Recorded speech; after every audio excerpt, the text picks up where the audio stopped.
आपने जब से सरकार बनाई, आते ही आपने सिर्फ और सिर्फ लोगों को परेशान करने का काम किया।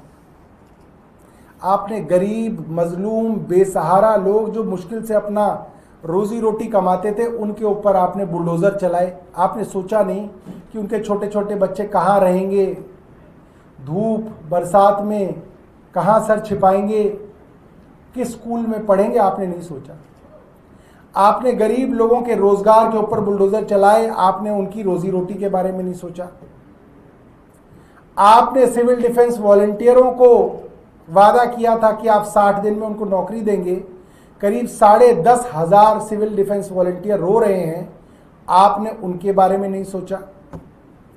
2,500 मोहल्ला क्लिनिक के अंदर लोग काम करते थे, आप एक एक करके मोहल्ला क्लिनिक बंद कर रहे हैं। आपने कहा आप उनको रोजगार देंगे, उनको भी धीरे धीरे से नौकरी से निकाला जा रहा है। आपकी सरकार बनी 20 फरवरी को, 1 मार्च को सिरसा जी ने ऐलान कर दिया कि 31 मार्च से 10 साल पुरानी गाड़ियों को डीजल नहीं देंगे। सिरसा जी ने अनाउंस किया, किसी का ऑर्डर नहीं था, पहले उन्होंने अनाउंस कर दिया। आपकी सरकार आते ही प्राइवेट स्कूलों की फीस बढ़ गई। एक स्कूल की ऑडिट आपने कराई हो तो रिपोर्ट दिखाइए। आपने एक स्कूल की ऑडिट करा के उसकी रिपोर्ट पब्लिक नहीं करी। आपने कहा कि हम सबकी ऑडिट करा रहे हैं, एक ऑडिट रिपोर्ट आपने पब्लिक नहीं की। आपने कहा हम फीस वापस कराएंगे, एक स्कूल की फीस आपने वापस नहीं कराई।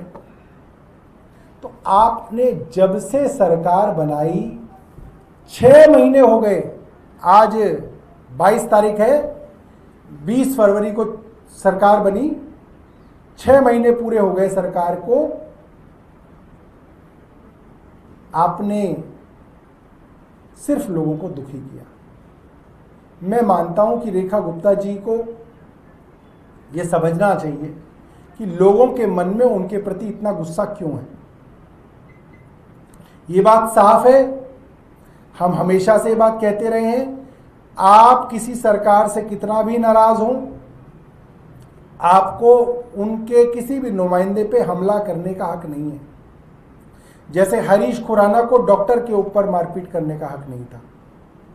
मगर आज सरकार को यह सोचना चाहिए कि 6 महीने में इस सरकार ने ऐसा क्या किया कि आज दिल्ली के लोग इस सरकार से इतने नाराज हैं और इतना गुस्से में हैं कि अब रेखा गुप्ता को पूरा का पूरा गाड़ियों का काफिला लेके जो है अपनी ही दिल्ली में घूमना पड़ रहा है।